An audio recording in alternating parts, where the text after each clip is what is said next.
members of students are students, more like other universities as well.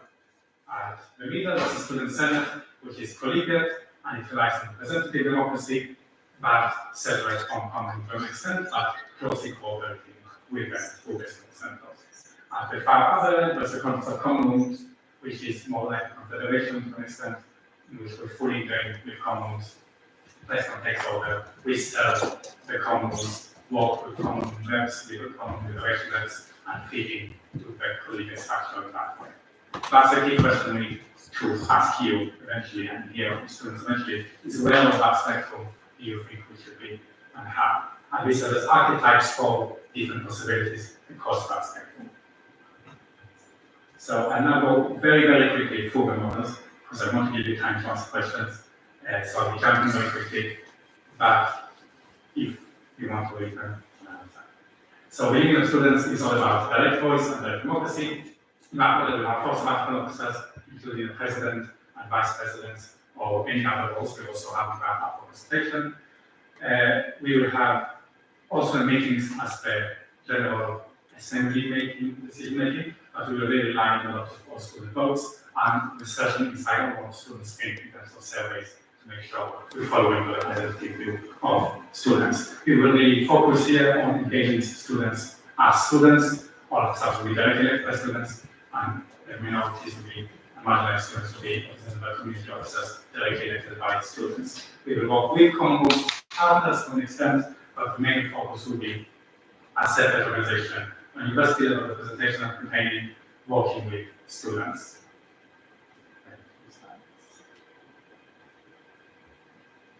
All of these models have lots of both strengths and weaknesses and threats and opportunities, which we outline in the proposal. I don't think any of them are perfect. I think all of them could work.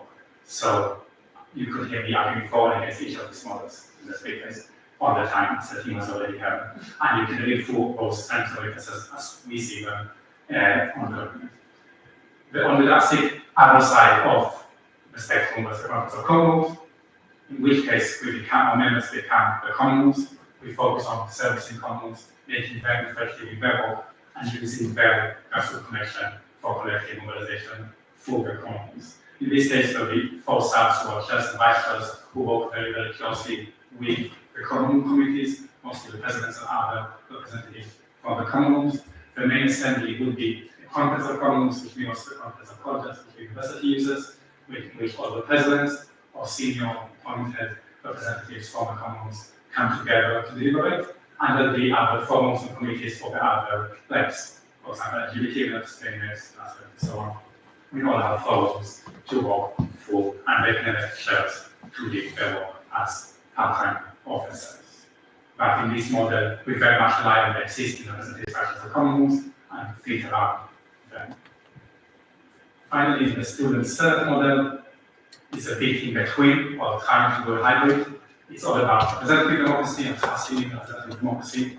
Every college undergraduate qualified population will elect a student senator to just serve in that role. Importantly, most of the senators are both accountable to the students of that college who chose them, but also to us as members of the body in following the processes and showing up to meetings and so on, which is a big difference between the common and CUFs. The whole bit both represent the students to the organization and the ambassadors of the organization to students to promote. And then all come together as a Senate in the same Roman way, but many classic students who know about, and then the main decision makers, together with a set of community officers who look at marginalized students and now other representative positions as part-time officers. Before we get to the other proposals, are there any clarification questions at this point? Yeah. Are there any models in which the campaigns are part of the models, or are they all replacing campaigns with something else as well? So that's an issue we're consulting on separately. Okay. So it's the same with the samples and some of the other decisions, regardless of the model we consult on. They could fit in with any model, they could be separate from the model. Either way, the campaigns will continue to exist as separate organizations and with community officers. That's the introduction of community officers, because we used to have them between the individuals and then is what we're consulting on the cost models. And we're also asking this what they have. Yeah. In model C, in tennis model, are they selected by common rooms internally, or would the SU manage those elections? The SU would manage those elections because the idea is they have to be separate from the commons, it's collegiate but independent of commons. However, they will be expected to work with the commons to an extent. They could decide to sit on a committee, the committee wants it and they want it, if the common is effective and come to AGMs and things like that. But they'll be elected in the student union elections as student union reps, and that's the key decision. Well, that's one of the details that if the student senate will get chosen can be figured out across the process and bylaws. It's more than my decision. If we're an representative democracy, things can be done. Any other clarification questions? Yes, In the conference model, just to check the execs, the four chairs and vice chair, they're elected separately, they're not taken from all the existing presidents. That's a separate election, similar to what we were about. yes, so the idea is there's no preconditions. Similar in all of the elections, the idea right now is that there's no preconditions to running and all students election. Okay. But that's one of the things we could consult on the values of the in the long term, because even most of the implications. Okay. Luca? Just to check again, Conference of Commons model, the proposal to redefine the student union is not the student union in the 1994 Higher Education Act. That, I assume that's something that we might separately discuss, Yes. if that's not chosen. Yeah, this is not, there could be, to clarify Lucas' point for the non-1994 Higher Education Act nurse, among us, I can't miss that aspect, one of the nurse. If we become a member organization which are members of commons, we're more like the US, where it's service charity, we could say we're not a student union, legally speaking, and that has lots of different meanings legally. But that's not necessary, but we can be considered as student union in the traditional sense. It's just it counts as a possibility, and that's the kind of the thing that we figured out in the long term. Any clarification questions? Or we next to Please. I guess I just have a question about academic representation, especially for those that do colleges. Would they accept it, or would they So I think every model there will still get an representation, it's important. The division reps will be similarly community reps as part-time officers, as they are right now. I think, I imagine that's one of the decisions that will be decided on the long term, because it's beyond the purpose. They'll be sitting with the assembly and not as voting members, and they'll be working with select team as volunteers to an extent. But that's one of the things we'll be figuring out in the long term, is how to make it together. Well, a very fair comment would be that in the context of commons, there's less emphasis on power and small colleges.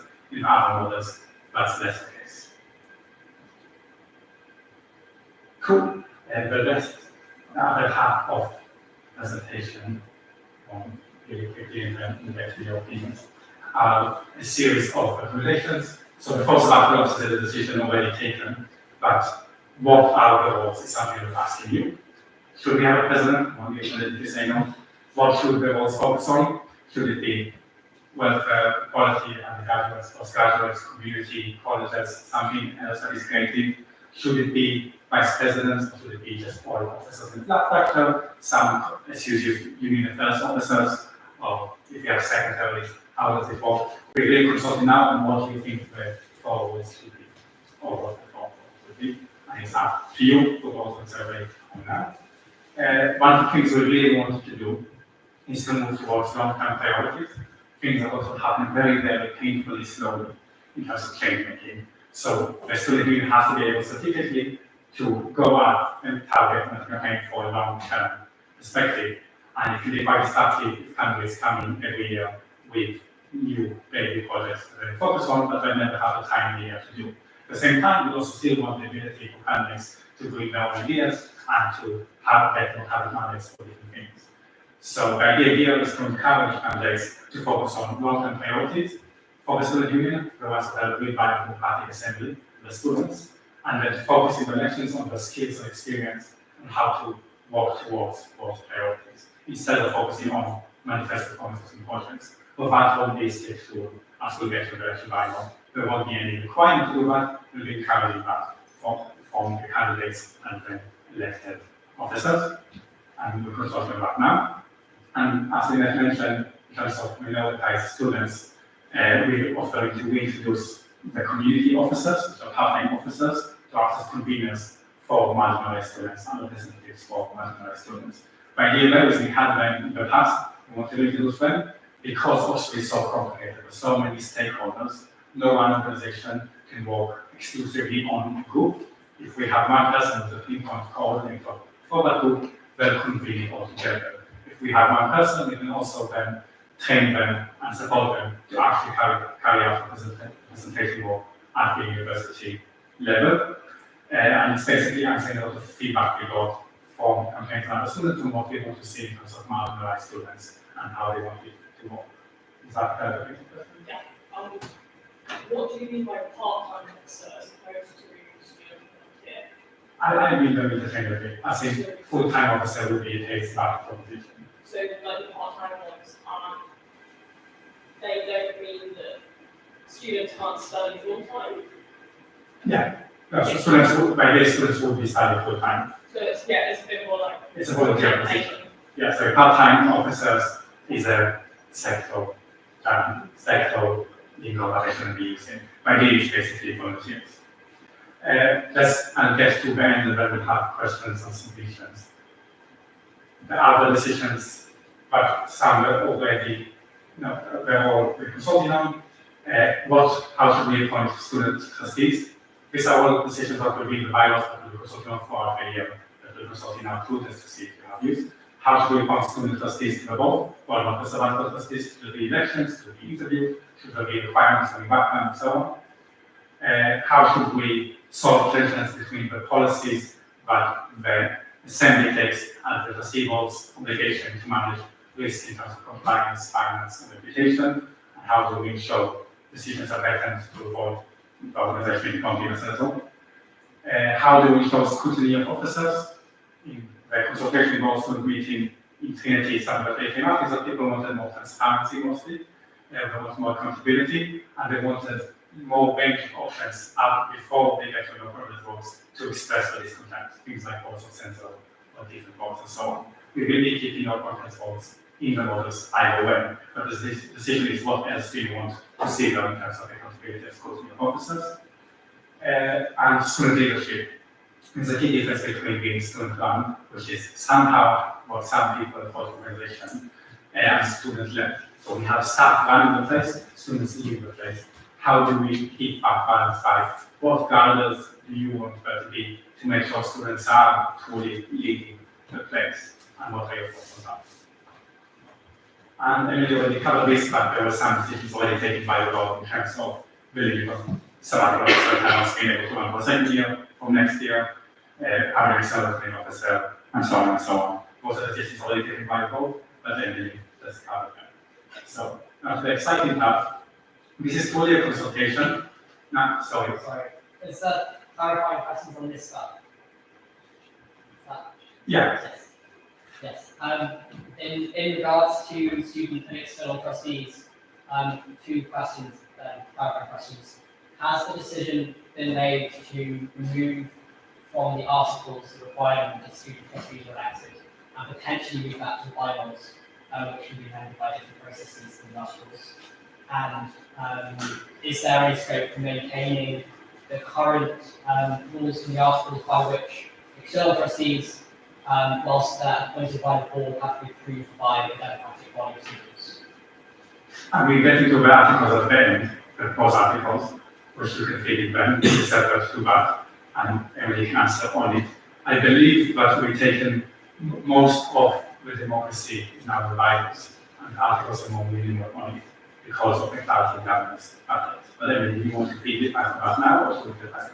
I'm going to say that for the student trustees in the articles, you said appointed or elected at this point. And for the external trustees, I think that is an issue for the bylaws. I can't see that the external trustees have a problem with that, because it's never caused a problem. So I think that should be fine. Or we can put it forward as a consultation. So just before we get to that, just to say it's fully consultation, no decisions are taken, it's up to you to consult on. These are some of the questions we're asking about in the survey that you're thinking in terms of the different models. So what model do you want, but also what will define success? What should the officers include? Or how should we notice student groups to be represented in development as well?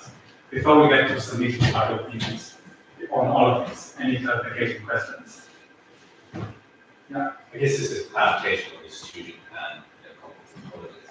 Has there been any consideration of like, are voices being weighted by collegial autonomy sizes or not? Is there anything is, yeah.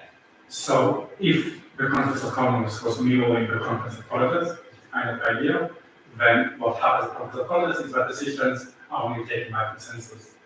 Common rooms are all autonomous and can do their own thing, so then we will only add if there's consensus among all of the commons. And there's advantages to that and advantages to that. So there won't actually be votes in that way operated. However, that's one of the things that can be tweaked in terms of, especially also in terms of the bylaws in the long term. So it's more, we're asking more here about the purpose of should we be integrated with the common rooms? But that's one of the things that the task force and those meetings we will have for the rest of the year. So it's not that close. Yeah, Luca, Sorry, why please has, take into the matter. why has the decision been made to move, majority of democratic decision making from the articles to the bylaws? We have the articles after this, so this is separate. Okay, thanks. Yeah, so we have the democracy consultation now as the models, then we have an agenda, sorry, I should have clarified You that. have, We talked about the proposed election bylaws and the articles association for articles after this. another question then on this stuff. Do we have any more kind of definition of what democratic structures combined with insight mean in terms of setting long-term policy? In the setting, and the bit where it says setting long-term priority for the SU. So the idea though is if we have a system to set long-term priorities, to mostly rely on the public model, that would be either student senate or an all-student meeting for the referendum or a Conference of Commons. For these kind of decisions, I would expect there to be a lot of recession inside on student scheme, a lot of deliberation, and maybe a following idea of models to be found. That's one of the things that we can figure out in the bylaws development part of the year. The idea is then that we feed in, we work towards those long-term goals for our years. Does that answer your question? Yeah, I guess it's kind of a case of, the details aren't clear, but that's. Yeah. It's just we're more looking at the general purposes right now, and then we'll and show you the back and also in the meeting to ask Ben. Any clarification questions? Does the university have any influence over which model would be adopted? Does the university support certain models or resist certain models? And because obviously it's a topic that they don't have any influence over that because they don't have. So we're an independent charity. We are all governed by our trustee board and eventually by our students. So the university can't dictate anything. However, like I think you alluded to, we need the university to believe that whatever model is chosen has implied legitimacy, or us to them have legitimacy. All of them have legitimacy to an extent. I did ask lots of university senior leaders what they think, just out of curiosity mostly. So far it's been 30% each. It's been 30 each. So, but we didn't get any clear answer and they couldn't give it to themselves. Very broadly, some college heads and conference college people like Conference of Commons, not surprisingly. Some more university central administration like democracy, and some like the student senate, people who are usually English. So it's very predictable what they like. But it's not up to them, it's up to you. The transformation committee will see the data and will be consulted on, and there's the PVC for education and the medical staff seat on that, as well as the college head. It's a joint committee with the university, but they'll just be consulted upon if they will vote to the trustee board, which is the transformation committee, the subcommittee of to make the final decision. The transformation committee has no university representation, except for if you really for the company never happened at the years before. Yeah. One question regarding the influence of departments and maybe programs to study. This seems very focused on the common rooms and the college structure, but students are also split among programs and departments. Is there any plan to integrate, for example, representatives from different programs and departments into these assemblies? Because, well, CBG could be a representative of different programs as well. So that's a really good point. In all of the models, academic representation will continue, and that will be in the form of co-steps who then feed into division level, who are SU volunteers and trained by the SU. We can't really work with all of the co-steps because there are too many of them, and we're working on doing that better, but it will be quite not really visible, but we work with the division levels who then work with co-steps. However, what you're very right in is that some of the models are more suitable or adaptable to academic structures. So the context of common position, like you said, is very concentrated. In also meeting the division of the course that can all take the full part. Either way, was faculty will always work with academic representatives to an extent. Yeah, I just want to add to say I think it is a very good question and a big concern, especially for graduate students, because graduate students are often a lot more connected to their department and their course than perhaps their college, especially if they aren't living on site. And this year, as a part of our transformation, we've also really acknowledged that the way academic representation happens at the university has not been working well. That's on our side and also on the university side. And so something we're really looking at in the transformation is how we can improve this. And as part of that, a task and finishing group has been proposed to the Education Committee to specifically look at student representation academically, so from course reps to divisional reps. We recognize that the SU hasn't properly supported divisional reps or course reps in the past, and that's something we're really trying to change. So providing them with more training, more support. This sabbatical officers Eleanor and I are meeting with the divisional reps a lot more regularly and really trying to include them in our decision making. So no matter which one of these models we pick, academic representation is going to continue to be a focus and kind of an issue separate to whatever model we pick that really needs to be looked at, and we really want to strengthen that no matter which model. Yeah, I mean, two questions as a divisional representative. Can you speak to my Sure.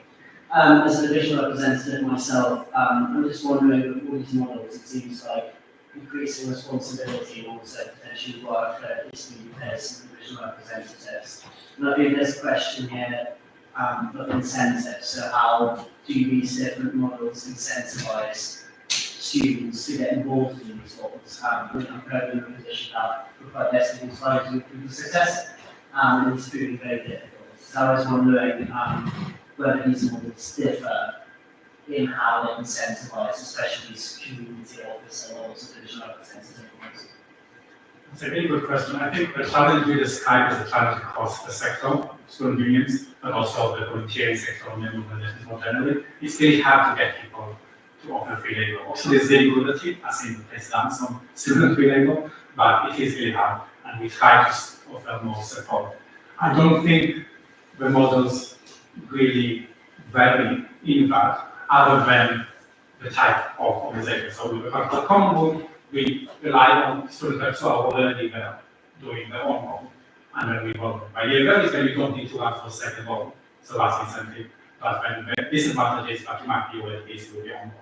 With the student senate, the idea is to solve that by having somebody elected separately to a separate position, just doing that. So in that way, the roles are slightly different, and the incentive structure around that might be slightly different, but they don't significantly differ. One of the things we could look at in the long term, or at least this year, gradually, is whether part-time officers should be paid, but there's no clear answer here, because if they are paid, which is not impossible, they'll be considered legally major office holders of the union and won't be able to actually start themselves for more than a year, or if they serve for 2 years part-time officers, but they won't be able to actually start themselves, which is quite terrible, even if we want them to get more involved and have a start position. So there's trade-offs in doing that, but it's not possible, it's not things to be looking at in the longer term. Yeah, and just to add to that, I think the incentive sort of comes in two parts. So the student engagement incentive to sort of run for these positions, we need buy-in from students. We need students to believe that this,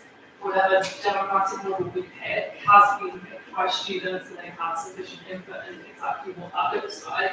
But then also from our side, there needs to be sufficient support and clarity across. So in the past, divisional reps and training, and there should be sufficient support on the SU side for those students who are taking time out of their busy studying schedule, whether they be divisional reps, campaign reps, or whatever. There needs to be that support on the SU side too. Yeah, we're working on that. And then I guess the second question is just addressing the elephant in the room, which is budget and funding for the student community. The fact that so many of the issues surrounding the student community, the costs and academic representation, happening to the fact that the SU was just underfunded and understaffed. And I was wondering sort of how we're accounting for this in this transformation phase and how that's factored into design studies different models.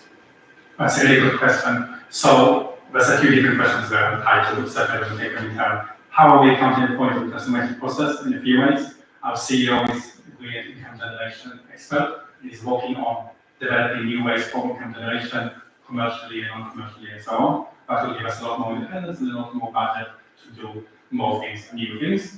We think that was also looked at the block grant process, and we are working to add more stability then and to add a better process so we can have a suitable amount of money. So we look at both from the block grant from the university perspective and the income generation perspective. It's a co-focus of better stable in terms of our financial stability and security. However, I think that's only part of the problem. In practice, we have not budgeted what we're currently doing as much as it is done in the past. But partly almost we're doing so much else and so many different things. And that's that lack of clarity that meant that with the budget, resources and capacity, we couldn't do them all well. With this clear focus on just one thing, so we don't have to engage all students, engage all common committees, and engage everyone all the time. With that clarity of purpose, we can focus on just doing that well.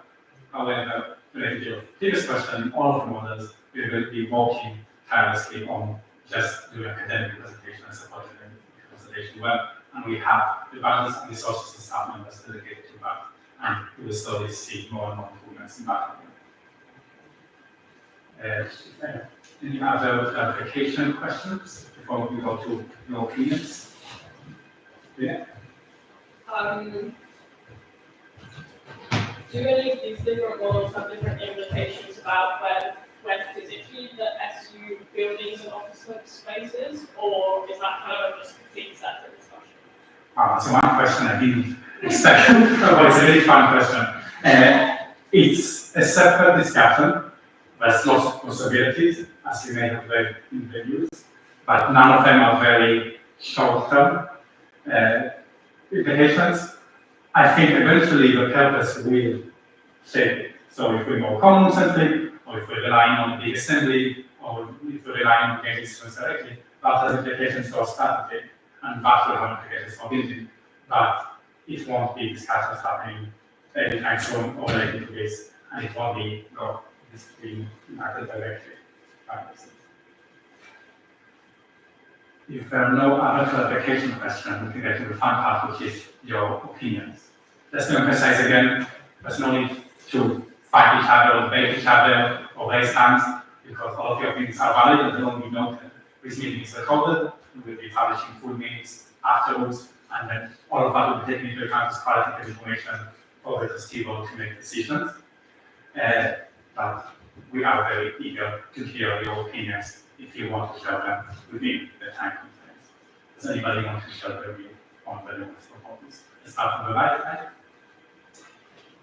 Yeah, so I think presently we're, and so I take a kind of common-centric view on this, but we're in a weird position where I think a lot of colleagues are kind of strained to that limit in terms of what we can, what we as kind of representative officers can do, and but at the same time, I think there's kind of an incredible amount of redundancy in the projects that we're working on. Kind of in my economy, we've been working on from kind of event negotiations to divestment to aspects around that, and that's aspects that are being covered across the university.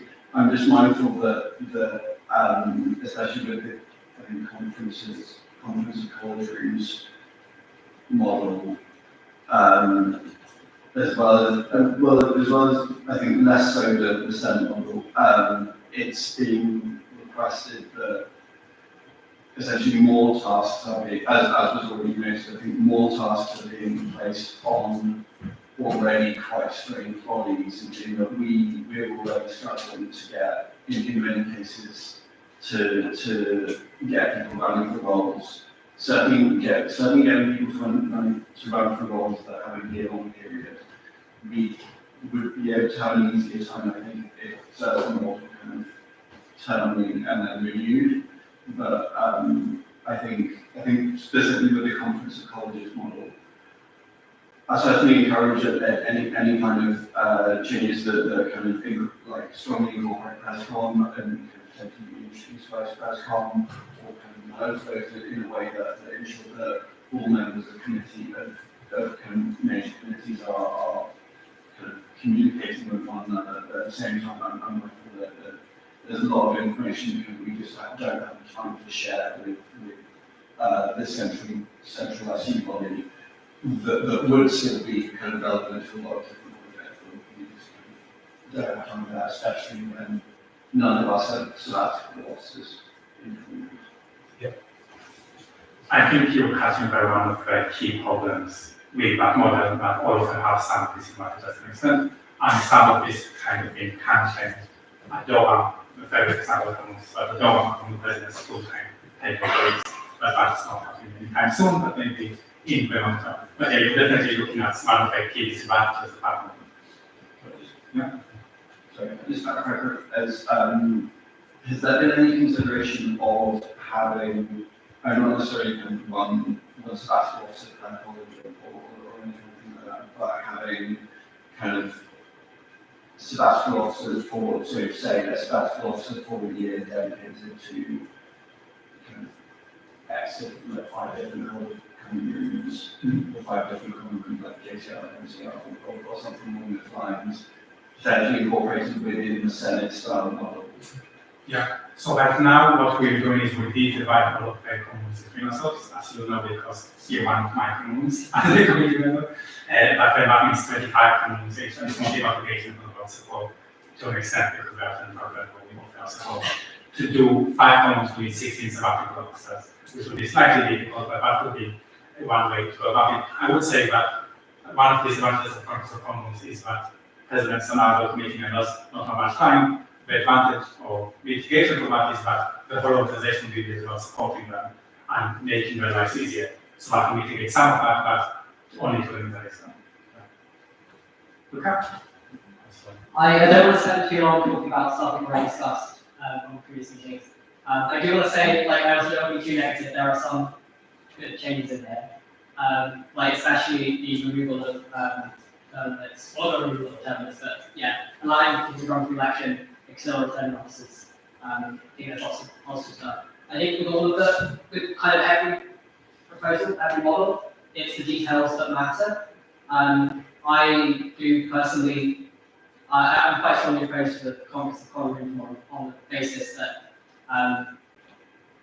I think there's a lot of stuff that needs to be done at university level. There's a lot of like university committees that need to be sat on. Minoritized students often feel quite alienated within common rooms, and if sabbatical officers are using more time to support common room presidents who do need that support, I wish you, I'm not been a common room president myself, but it seems like it's quite a difficult job. Then taking away from the limited time they have to do university level work in the departments, in university level committees. And would prefer a union of students model on the basis that it's a students' union. But in terms of the details of stuff that's been proposed, I guess my key thoughts, we talked about like having a student majority on the trustee board. I think there's a difference between having a student majority on the trustee board and having an elected student majority on the trustee board. And therefore, I think it's like really important that student trustees are elected and not voted. I think it's important that there's oversight, like I mentioned earlier, in terms of the appointment of external trustees. I think also in terms of like maintaining, and I know you said maintain this, but like ensuring that trustees can, where necessary, be removed by students. We don't want that to happen, but having that in there, actually, it's likely that like helps, that ability helps trustees do their job. Means they can go to the university and say, look, I need to stand up for my students who will still get rid of me. I think also really important around campaigns to maintain them as more than just like part-time officers. Because I'm currently a campaign co-chair, and I couldn't like my campaign isn't doing a huge amount of stuff in the DLA, but it could be doing the amount of stuff it is doing if it weren't for the fact we have 2 co-chairs and a committee doing that work. Like as a single individual, just couldn't do that. I've got lots more comments, mostly been in the consultation, but I will put my hand again after some more details. Thank you, Luca. So I consider, and there's also in the survey where you can also submit your case. Just to answer some of that in terms of clarifications, in all of the models will serve university committees, where you very like to say that will be different emphasis there. They're always based on the vote, or we very like to talk about elected and that was noted. The details really do matter, which is why we're taking the time to develop FARPA and talk to students FARPA and not make it actually. So that's the reason for that process. And campaigns could still continue to exist as independent societies with much less weight and much more freedom, even if we introduce community officers to take on some representation work and convene more.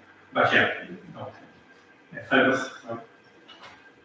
Thank you very much. I speak for Council and MCL, Vision Secretary, and also as a staff officer at Kew University last year.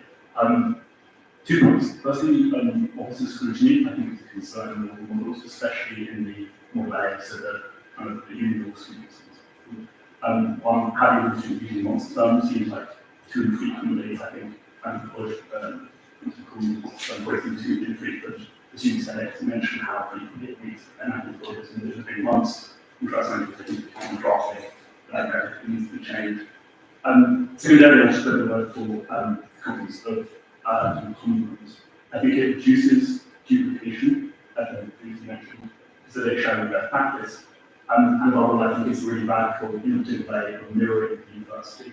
Working with a similar university last year, the constant frustration is actually we didn't have proper access to colleges, and to address this point, it's already about sitting on that university and this. If you don't have access to students, you can't visually see the mainstream student democracy, your voice matters much less. I think the shift in emphasis that is represented to supporting students that do not get through resources of students union would be very valuable. Maybe as well, anyway, the feedback you get constantly from the MCL residents is that they want more support, they can understand why they even have 20 residents of staff, who still become viewers, beautiful people, but there's no one to come down. I think having the common rooms model would be a very good first step to actually be oriented towards where the majority of the work happens in this university, which is at the MCL level. So I think it's a radical solution. I think it's the right solution. And I think the kind of issues with orientation of the university and academic and common rooms are in fact not issues but sort of benefits. There needs to be reorientation towards colleges. It's going to balance as well.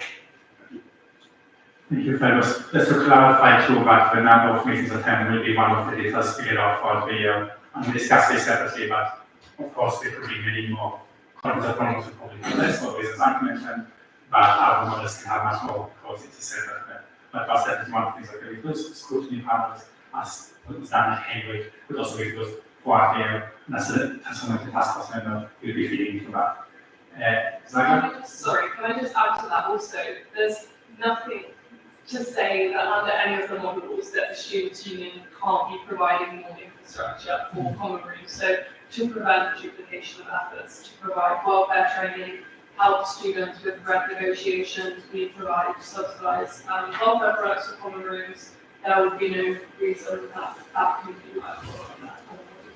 Yeah, it's very much like the conference of homes will still be working in university committees, but it's better going to say the emphasis and focus will be slightly different. Second? Yeah, I actually broadly agree with what you said about making it collegiate. I think this is something I've said a number of times to all of you, so I do think the SU should be collegiate in its nature.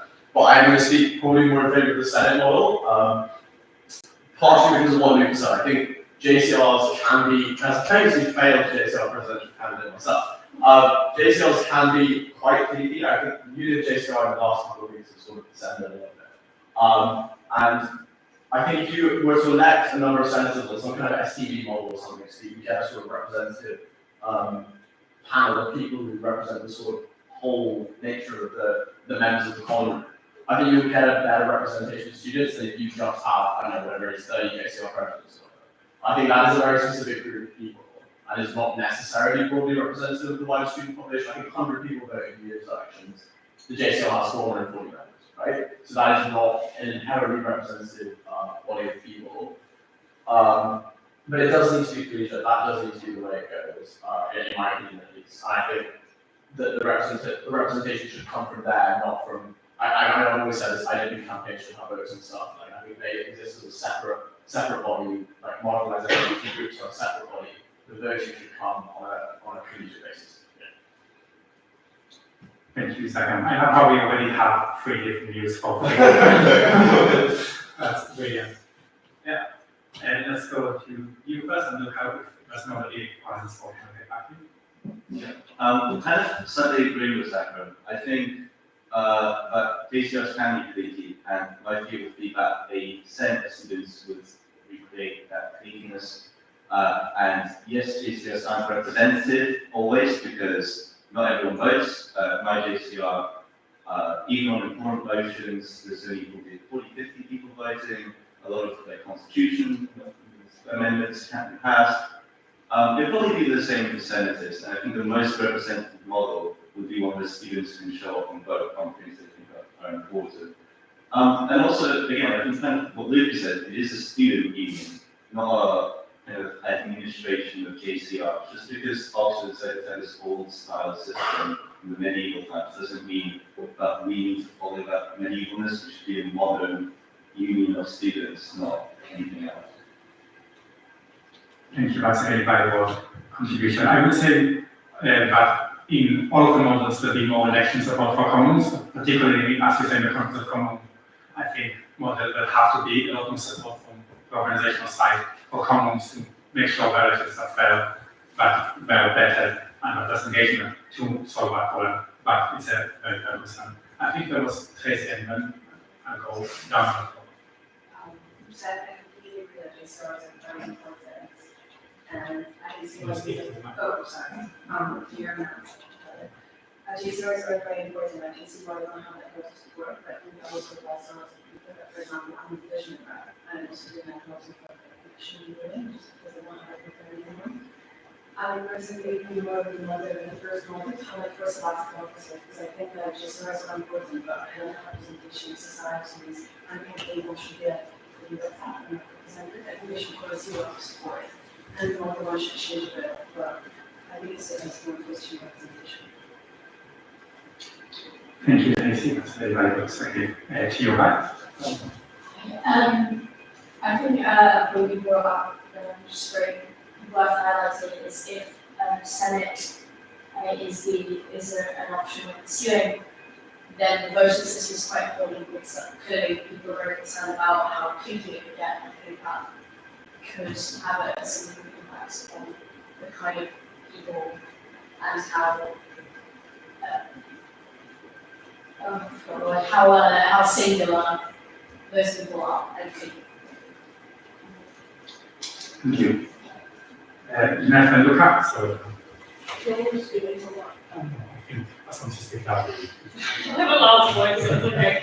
I don't really have like so much like an opinion as I think it's like I'm not really decided yet. It's all quite complicated, but I just wanted to I guess get your thoughts and also just raise some thoughts particularly about the collegiate kind of models.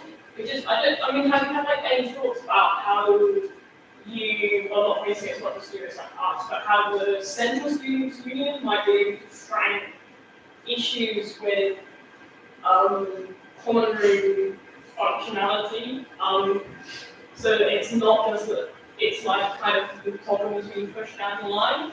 So like a quite high majority of like common rooms aren't like accessible for wheelchairs, for example, and like almost all common room meetings happen there. But also just generally like, I guess like in my college, like even though we have like a relatively vibrant common room, like as an engaged person, like, I've literally never been to a JCR meeting, and none of my friends have either. So kind of like, is there any like central things that you think might be able to roll out to kind of frank that issue? So I guess it's just kind of interesting that like if the student union as a whole needs to like, is one thing to be like, we're the legitimate voice and all these other voices aren't the legitimate voice, that therefore those kind of localized barriers in those different common rooms might potentially mean that different groups in different colleges might not have a really clear group to get their voice heard. And like, I think that obviously like there needs to, like as everyone was saying, there needs to be a link to conference, but I guess just one thing that I've observed about conference of colleges, as in the university's conference of colleges, is that whilst like obviously like that's a valid meeting hub, it is also kind of a tactic for them to like say, oh well, we're actually all separate, like whatever decision the central university makes, none of the colleges actually have to follow that. And so it always kind of does act as a relatively effective way of kind of like meaning that you can't have whole university change. So I guess it's just like, I guess we need to avoid that happening with students union, but like it doesn't go down. Thank you, Nadia. Yeah, I just wanted to comment on a few of the things you mentioned, and I also really agree with a lot of the sentiments that having a conference of common rooms can be problematic, and that you have very specific individuals that usually run, and it can become very tricky. And obviously, as a postgrad, I'll go on about how postgrad students are less connected to their common rooms as well. I think with all of these models, it's a question around student engagement and how many students would be engaging in the process. So for common rooms, there's the concern that, okay, like 30 people show up to general meetings and really 30 people would vote to the motion. I hear that concern. I also have concerns if we were at a direct union of students where we need to make decisions. For example, if you look at the number of students here tonight compared to the size of the student body, we also have really low engagement. So I guess in all of these models, I'm curious if anyone has any ideas of how we can actually increase student engagement, because at the end of the day, we're gonna probably have low engagement in all of these models. It's just, yeah, these are just my thoughts. I think in all of the models, we need to think about how we can actually engage students better. Thank you, Lauren, and thank you, Lynette, for all really good points. Just to say, I think the points you raised first, it is definitely picked up on how what we can do now in terms of this area of tourism, but we should probably pick up separately just in terms of how we can work together on that. And then there's a discussion related to democracy proposals on how application, and I would say that in all of the models, something like that would be possible in the context of common model and bigger emphasis on common colleges makes sense. But the concern of the mountain representation is something we talk about in that model, and then inflexibility of the roles. I think we have to allow some flexibility, but that's one disadvantage of common model. So thanks for that. Yeah, so do we have any presentations, and then I think it's all people who spoke again, so we can come back. Yeah, I agree with a lot of what Fergus and a lot of people said about scrutiny and everything else. I think there's also kind of part of that comes into, I think, all of the models is however they're implemented, they need to be like transparent. A problem with student council was that the online votes conducted in student council was secret. Which is a bit weird. People who are supposed to be representing their JCRs, representing their campaigns, and then you don't know how they, you know what they're vying for, what they're voting for. So I think the decision-making body, whatever it looks like, needs to ensure that the full minutes are published, and including like how people voted, to allow that transparency, to allow me to go to a JCR president and say, why are we opposed to this? We talk about it in the JCR, or for me to go to my senator, or for me to go to, I guess it all needs to be different if everyone's had a chance to show up for referendum, but I think it's important, and I think a lot of where our problems from the competence common rooms will come from. I think we need the ability for policy change to come from below, to come from students themselves directly. The good thing about the previous model of council was that you could propose a policy, it would be debated in council, we had a proposal and a seconder.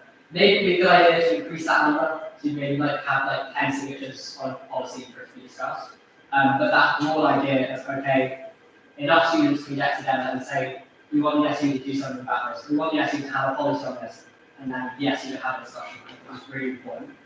I don't see how we should ensure that happens in the common room model. I don't see how we ensure that happens in the version of the Senate model here, where the agenda is set by the Sebastian officers. Obviously, that's something to treat. There's also a question that's come up in the consultation about this distinction between the day-to-day running of the organisation and student positions on key issues. I think this distinction is like not as clear-cut as we might want it to be, and not as clear-cut as we might like first see. Under the previous model, sometimes motions would be brought to the trustee board before council meetings, and sometimes they wouldn't, which is a bit weird. And like sometimes they would be brought before council, in fact, sometimes they would go to, not before council, sorry, sometimes they would go to trustee board, and in fact, I believe we proposed by members of the trustee board, and then opportunity discussed by the trustee board, and then SU's trustee board would then, after some conversation with the university, rescind the policy, which I'm not sure something that can actually be avoided by like going to the trustee board first. Specifically, that's not to be several times discussed. I think if the students say that their position on the issue of the Oxford Union is that the Oxford Union is a dangerous institution, or their position is that the university shouldn't have investments in fossil fuels, then it seems quite hypocritical for the SU to then have a relationship with the Oxford Union or to invest in fossil fuels. There are obviously some parts of the day-to-day running the organisation that like the Fire Club, for the legal, financial, reputational considerations, although that's sort of about reputation considerations, the trustee board like ought not to allow to face it.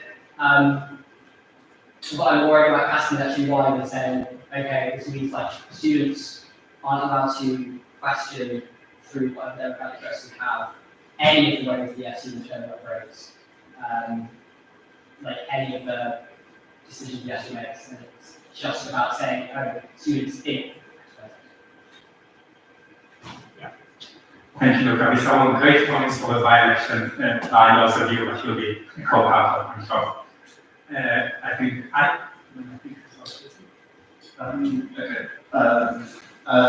So just on, I feel like there's been some conflation of kind of, at the latest common room, I feel like there's been some conflation of what the SU can do to support common rooms and how the SU learns what students think from common rooms.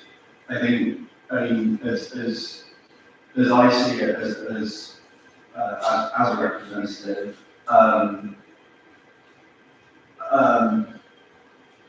if one of these systems were in place currently, it would be great if kind of there is a decision made in my common room on a controversial issue, and I say, well, I say to you, well, I would like that represented in the action of the SU, and then via some usually conference of common room process, that some change therefore that is represented to relevant committees. In some ways that can kind of, already be done in the sense that I can talk to you and kind of represent that kind of this thing has happened in my common room. It's not as kind of binding in that sense, but that exists as a process. At the same time, day-to-day activities have been mentioned here, and the day-to-day activities of my role and the day-to-day activities in terms of actually like supporting students overall are kind of fairly between things in terms of students want lower grade, students want, or like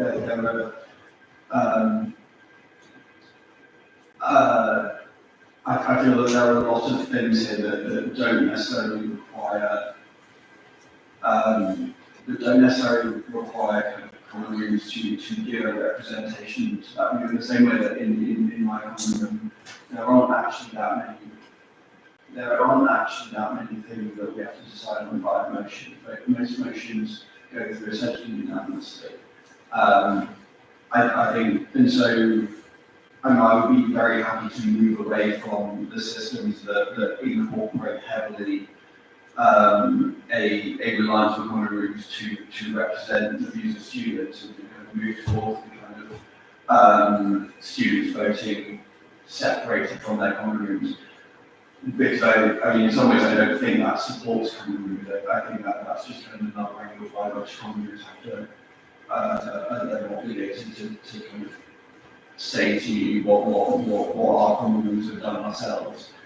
And then I think it's just a separate point distinct from what the SU thinks it should do in terms of representing students, that I think it should just be a consistent thing of in addition to that, yes, you should be working to establish communication lines between all common rooms at all times and establish communication lines potentially between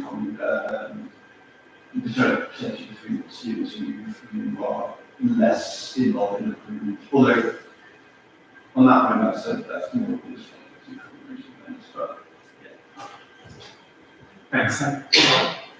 I just wanted to say that I really, I really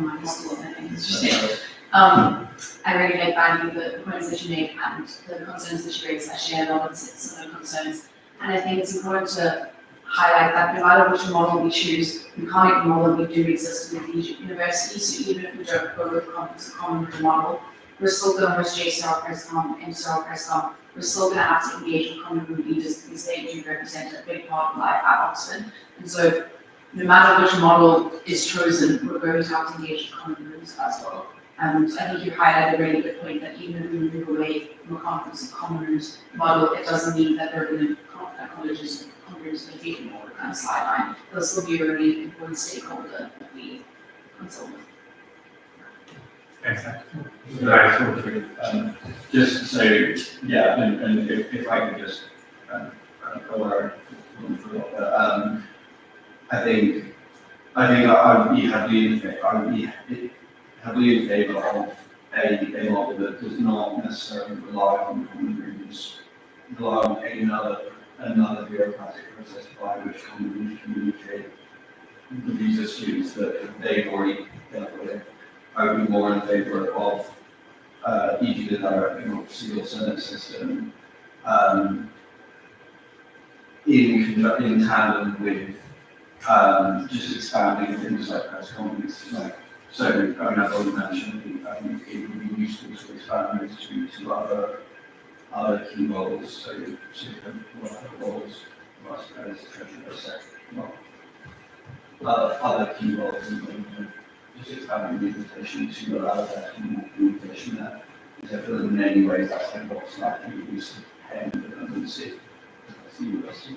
Yeah, one of the ideas we've also had is having like red comms, so bringing together like the welfare rep of every common room committee for like two German meetings or something like that, or like the women's officer from every common room committee. So yeah, like you said, not only focusing on the presidents and vice chairs, and also bringing in other roles in common rooms. Yeah, that's a outcome point. So thank you, I have these really follow-up points. And you will know, as our college competitor makes, that what we do right now is try to engage with common committees and what's not present by the commons directly right now, but moving forward, it's really important to connect with that. Yeah. Kind of more like a question for you. So you know how like you're saying you think that like the current model or like the historic models kind of basically too much in terms of like doing direct democracy and meetings and learning in conference.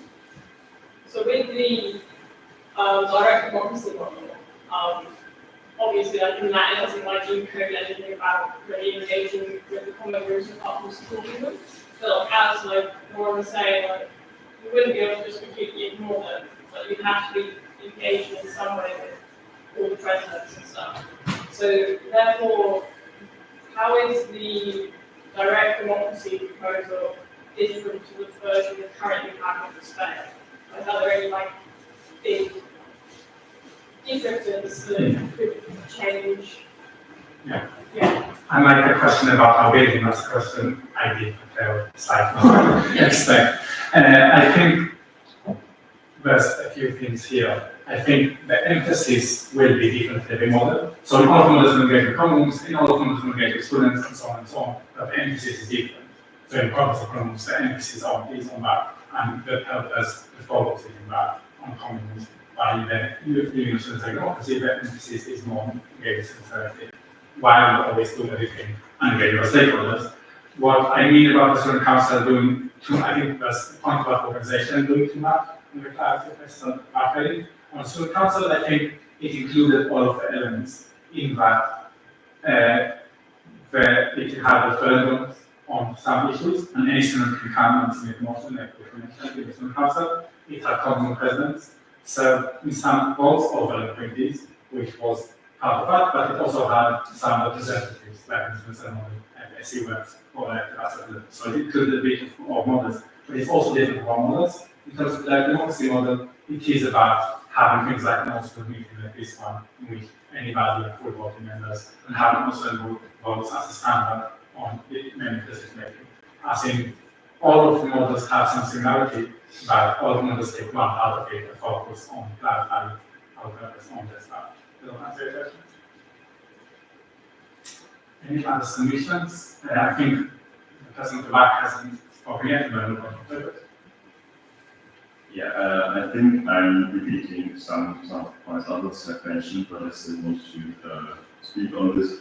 I think if we went forward with the conference of common models, the representatives that would make up the this conference, and the voting members would be committee members of the common rooms, and their tasks mainly representing their committee and representing their common room and common room interests. And these interests don't necessarily align with general student interests because they are heavily biased towards their own college and issues that might be important to a lot of students and to also minorities of students would not end up being spoken about by these officers because they have to represent the common rooms. I think that's the biggest issue with the common room model.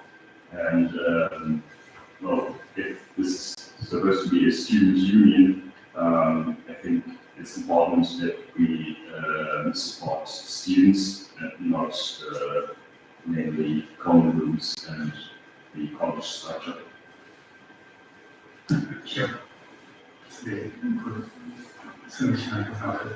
Thanks. Thank you. I want to put a wording against wishful thinking, and I think particularly, especially what Andy said earlier, there are structural problems here because it is for over a decade, and so I think it's got like the point that Craig wants about like Rescom, like we might have that, we want to getting vice presidents themselves and JSON on board. And I feel business would say, I would say to the university, you can try that. And maybe people work for a year, maybe if you spend an entire year trusting that it would work a bit better. But obviously there's a structural problem. And until you reorient this into and I guess less universities towards JSON and so ultimately never having to be engagement, but like we can always decision making would be desirable as possible. So I say like, while definitely feel good, but like presence more engaged. You need structural change to happen because as we've heard, there is a structural problem. I think to put in a word, I guess of kind of something from model A and B, mainly to see that kind of it requires clarity with regards to comment on it. I think a big mistake before when previously made about low student engagement, and obviously I think we like to reflect on the fact that given J and Still meeting that only have 30 people turn up, there are 15 students in this room for an entire university. So, you know, think there's a factor like 40 there, between the size of the common rooms, you know, or the college, let's say, and university as a whole. And I think I would be very concerned with Model A about a quite transparent agenda capture and a lack of evidence to university. Because the university will know if you have student meetings that only have 15 to 20 people turn up, they will know that this will start pursuing quite niche issues that they know and you know don't affect the will of the majority of students without being provocative. I give an example like the very successful like complex universities across the UK universities last year. In fact, we managed to get into quite one student unions because of quite one structures that allow a very, very small number of students to set policy like the SU-wide level. And like, whether it's or not, is kind of relevant because the problem is that the university will perceive it as a thing that undermines credibility. Most stakeholders in the university regard their own colleges and their JMCRs as kind of more legitimate, more active, and proximate representative students. And I worry that in a model that looks past it entirely to Model A, you might use that code to the university. Model B, I'm not like opposed to the student senate. I'm sure it's obviously okay. Student senate, I don't think is bad at all. I agree with that, it's a pretty decent option. My main concern is about duplication and kind of in the future, at what point do we realistically we stop saying to people, okay, you've got to elect the senator. I'm talking to people, okay, you can send someone from the JCR or MCR instead. And at what point then do we kind of implicitly revert to the previous system? Because ultimately it's a bit of an ask. Often you should issue, elect 1 or 2 student senators to come to the Senate. And like if they do it in the first year, they think it might be cool. Ultimately, we're distributing like year 3, year 4, year 5 with reform. I think also, probably not, super interested in that, going to end up with their JRMCR in a lot of cases. And then it begs the question like, at what point do you kind of do adjustment reform which end up back to square zero, as that can be do. So yeah, both of those directions, one out very reasonable way, with Model B, isn't this just sort of a lot of duplication of the standard time. Thank you, Fergus. All great points that we discussed before and so we'll discuss again. Really good stuff. Second hand, then we go back there, and then I'm keen to make sure we have enough time for articles and next bylaws. So please raise your hand now if you want to be speaking. Yeah, I'm going to agree with Fergus strongly on the first point regarding the union of students. I actually just don't necessarily think it will work. I do not think we'll have the necessary engagement to define it as like some kind of legitimate student representative body. Like look at this. Even a JCR meeting, right? Like I mentioned previously, the number of people who vote at JCR, it's not like a general election where 70% of the population votes. It's just not going to have that requisite legitimacy. And you could probably just pack a meeting, right? If you want to pass something through a union of students, or you could just, if you've got 25, 30 friends, you can bring them to a meeting and pass literally whatever you want through the vote. So, and I want to sort of try and rebut the point on duplication.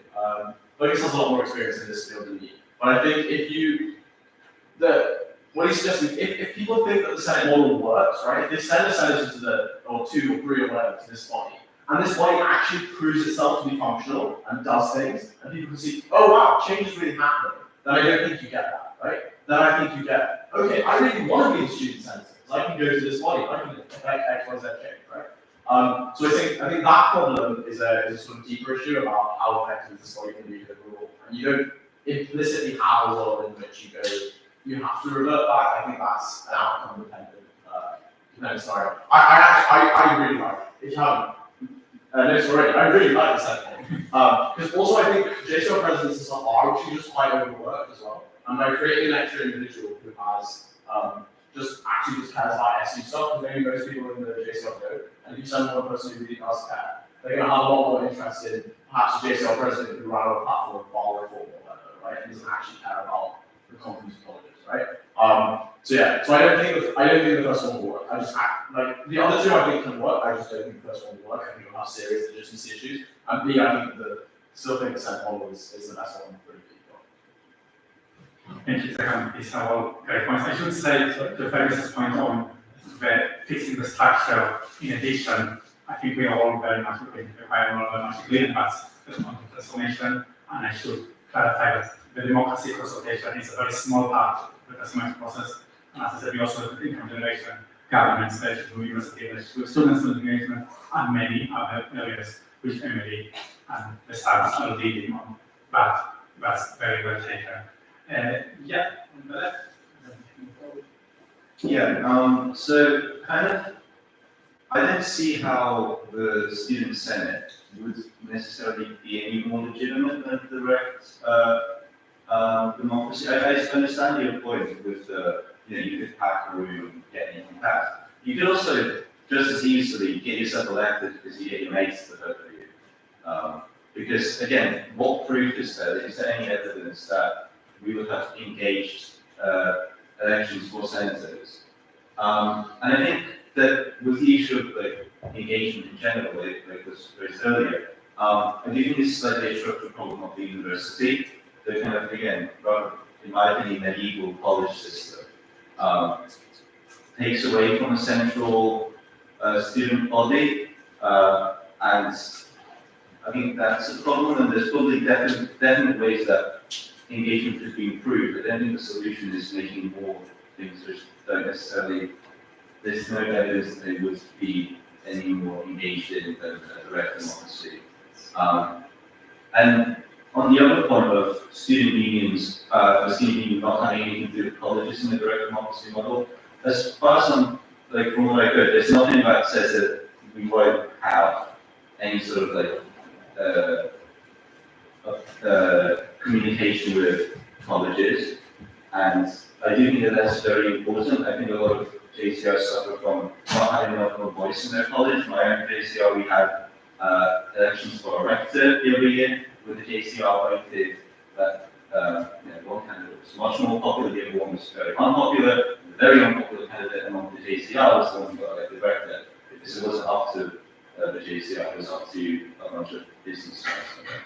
And I do think that's something that maybe the student even campaign with people to make sure that JCRs have voices. But I do think that the SU itself should be run by students, not some sort of cliquey senators or overall JCRs. Thank you. These points are all made correctly. I would say that I think the observation you make on student engagement matters so much is very true. I think student engagement will be the downfall of success. The feedback in terms of the model will go down as successful on all of the models. But I think it will be harder to pack 40 council meetings to get majority of 40 students in one council meeting. But the same, you could also say that you have to back referendum. So yeah, that's a very well put point. Are there any other submissions before we go to the other agenda items? Yes, Casey. This is my question. I was wondering if the students in the issue of the student presidents in the society and how it works in this. Yeah, so there's around 300 registered societies and not all number of other societies. We don't engage with all of them, but we do engage with all common society committee members, so we and societies that fresh as well going on. In practice, in terms of working relationships, we engage with these societies, especially when it comes to marginalized students. We engage with the relevant societies, and in terms of the very big important societies, very important stakeholders. But we do not engage them in a very institutional way because they'll get messed. In any other university will be under 2 million, but that's something we're looking at.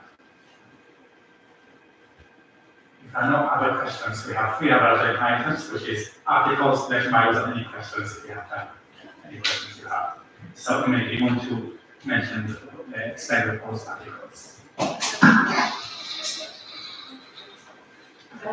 Right, I'm going to assume that everybody's read the articles. Just to bring out a couple of points in there. So we were probably making some points about making it clearer about election and appointment of student trustees.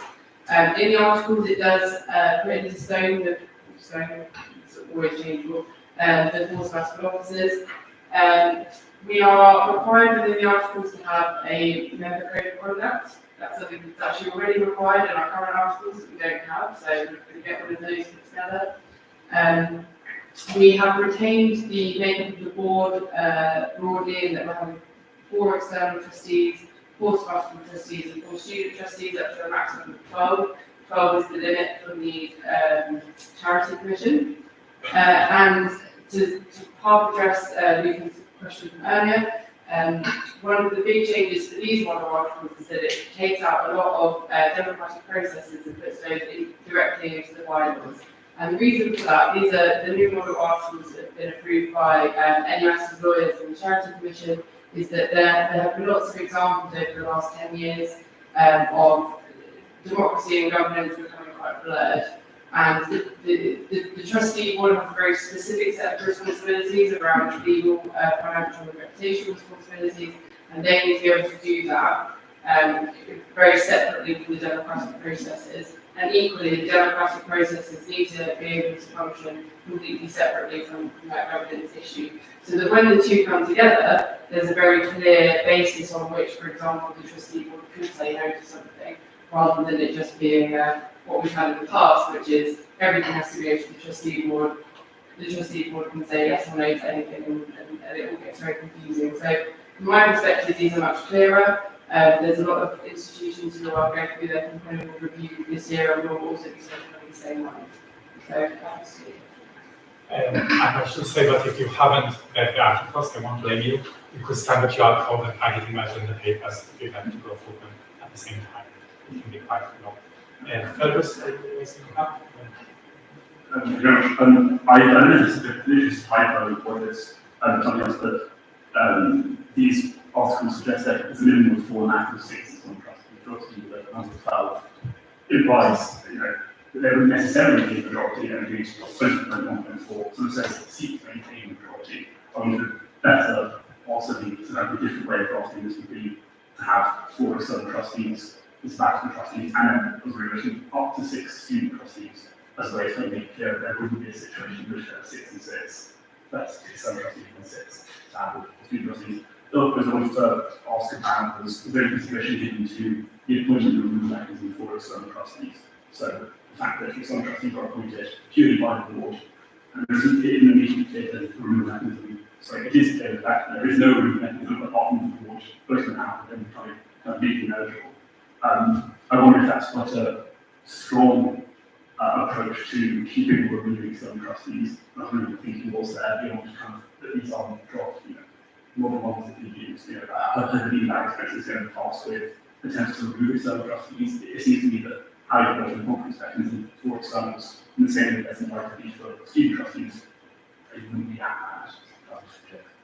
Yeah, thanks. Those are really great questions. I think student union trustee boards are very particular in that there will be no other charity in the country where 4 people are elected from the student body, and I'm often quite surprised to find out that they're trustees by the time we get there. And then the student trustees are also elected. And in those cases, the board doesn't get a choice over what types of skills it needs on the board. That is a very challenging environment to work in. And it's really important that the board has a space where it is able to say, these are the skills that we require on the board in order to deliver our role.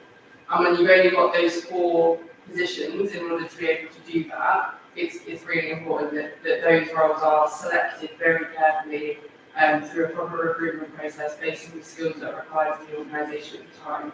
So yes, these are the model documents, but I do really strongly believe that is the best way forward for the organisation. I don't think the board would ever say no to there being some way of the democratic structure intervening and saying, we really don't believe that this external trustee is actually in the best interest of the organisation. What we're not doing is having that included in the articles, because as much as the student members can put that forward, there needs to be a check and balance there where the board can say, you might not like these decisions, but this person is appropriately qualified in making the decision in the best interest of the organisation.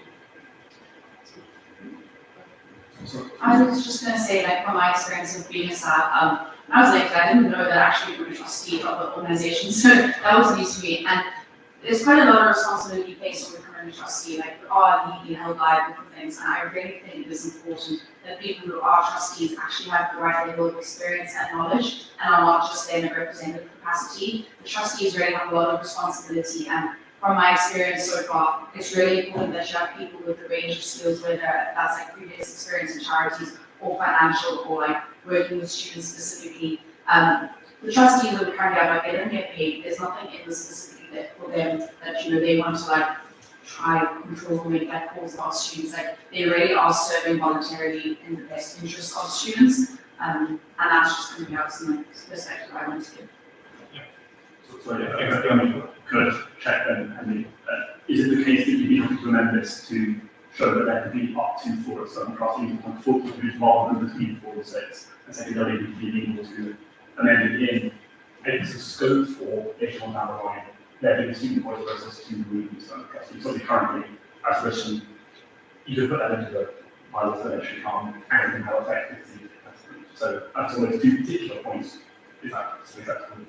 So I think the having between 4 and 6 externals and between 4 and 6 student trustees is important, because if at some point we're not able to elect 4 student trustees, we're going to need to fill those spaces with people that we really need.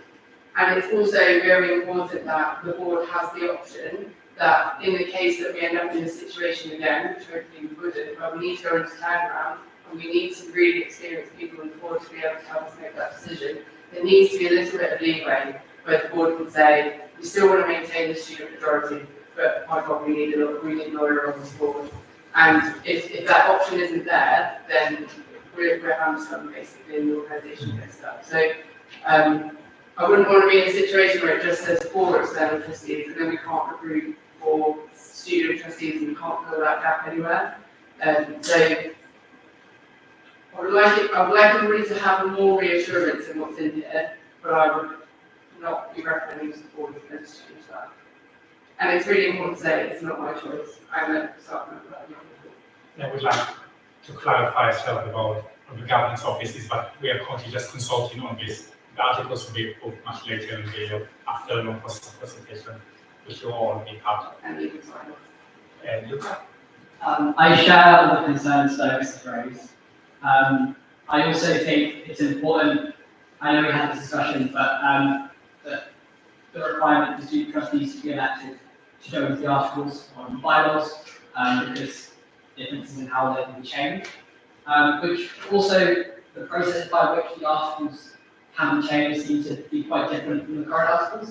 It doesn't necessarily any requirement for student consultation in the articles. Why is there no requirement for student consultation and changes to the articles in new articles? And there's also a change in that the current articles require, although this doesn't actually seem to be implemented. I know I complained to the previous CEO about this, and it was fixed temporarily, that the minutes of trustee board meetings be published. There's a requirement for minutes to be taken in the proposed article, but no requirement for those minutes to be published. I think those covered basically everything else. Yeah, so honestly, we can, I think that's something that we can firm up in terms of the requirement for student consultation. I do think that there are certain times where the board might need to just change the constitution, and it might not be required that is consulted on with students. But I think maybe there's something in there about check and balance about what those circumstances might be.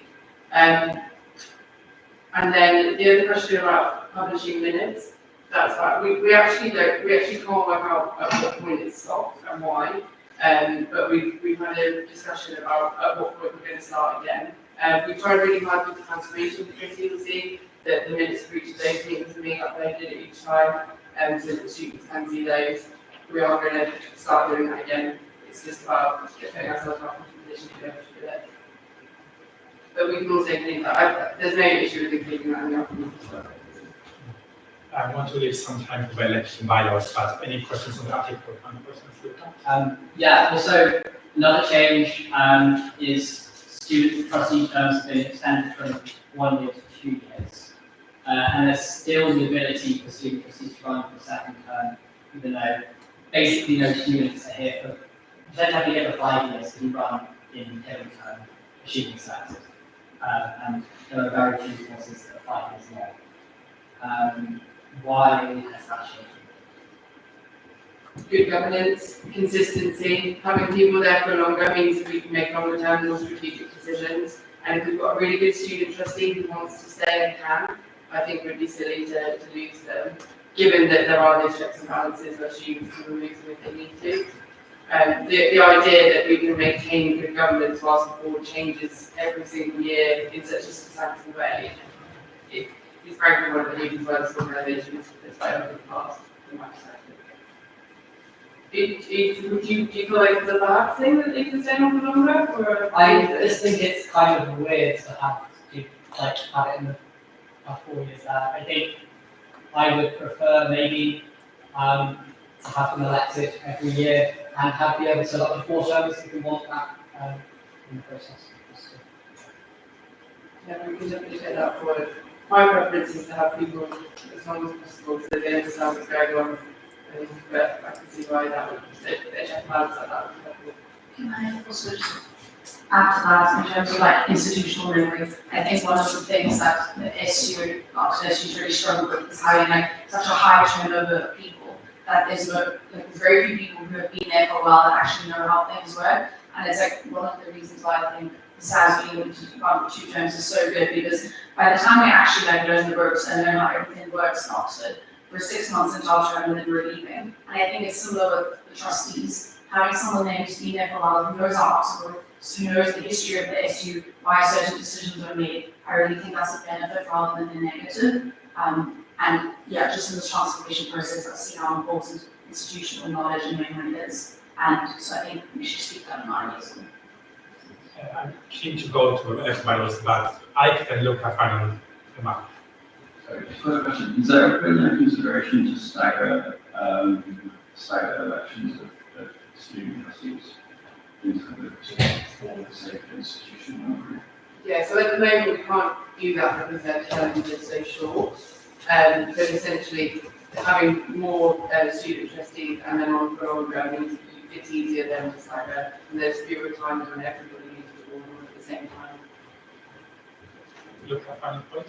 Yeah, is the plan to, when a model is agreed upon, to have some aspects of that incorporated into the student voice section of the articles? Or is it that will be in the bylaws? So the student voice section basically says all of these things will be in the bylaws. The only difference to that would be if we went into like full nuclear conference common rooms where the whole legal form of the student union changes. But that's a couple of years down the road, even if we do decide that that's the model. So that's why we're continuing with the running reviews at the moment. Do you want to present the election bylaws and the process now? Yes, so we have to be out of this room by 9 o'clock, at the latest. So the election bylaws, just to say, these were previously included in 4 different documents across the bylaws, the regulations, the student council rules, and then we had some separate elections rules. What we've done is we haven't changed anything in particular, we've just brought it all together, simplified it, taken out some of the rules that had obviously been put in place like off the back of a single incident, and we've essentially said that the main thing is that, you know, the election needs to be seen to be free and fair, and the ROs finally decide on all of that. So we've removed these rules are specifically silent on anything to do with how you seek endorsement from somebody, whether or not you can run as a slave, and essentially just talk about when it being free and fair. These are just interim bylaws to see us through the Hillary term elections. There will be actual full bylaws which then take place in the full bylaw consultation. Any quick questions on that? Yeah, there's no mention of, keep talking about student trustees, there's no mention of student trustees in the bylaws, but in these bylaws. Will there be elections for the 2025 to 2026 student trustees? We think we're going to do those in Trinity this year, because by that point we'll have actual bylaws. And that, I guess, depends on the survey consultation. If everybody say they want to make back, if there's consensus on that. If And no other questions there. So after this, because we need agreement in principle on both of these things, but before we can continue the sort of more legal process around it, from Monday there'll be an all-student vote that goes out that asks for agreement in principle of these two things. Until we Which thing, sorry. on the agreement in principle of these and agreement in principle of violence. So, sorry, what does agreement principle constitute in terms of the articles and if there might be changes in that? So it means that we continue in the direction that we have started. We then have another opportunity in Pillory term where we formally approve them, making sure that any changes have been added. Although with the election bylaws, so that's not quite right, they get then approved by the trustee board ready for us to use in Pillory, but for the articles, there's another vote on them in Pillory. So to indicate a vote, the articles will only be voted tentative. This is just for us to get a sense. The election bylaws will need formal approval before the elections. Luca? What is the general direction of the articles aside from, like, the only thing I can really see is moving from, is the moving as democracy which bylaws with Hamlet and Britain, in terms of the general direction. So I don't think I can say that I support or oppose the general direction. I mean, essentially, you hit the nail on the head. So they are exactly the same as the ones before, with the exception with with that relationship to the democratic process. But if you have feedback on that, except for feedback that we already noted and we will take into consideration, you can also fill it also on survey. What happens if these don't get approved, or not approved, but don't pass this test? Just have to do it again. It's an indicative vote, so it's always up to the trustee vote, but that will be taken into consideration very seriously. On that note, in terms of election bylaws, we are going to launch our election campaign soon to encourage you all to run. You can express your interest already on our website, I believe. And the elections will be happening clearly one way or the other. Please consider running. But otherwise, unless there are any other very urgent emergency questions, thank you all for spending your Thursday nights here at the town hall, joining us to consult on this process. It's important, and we really appreciate it. Thank you all. Thank you, and thank you to all of you. I just want to say hi to my mom.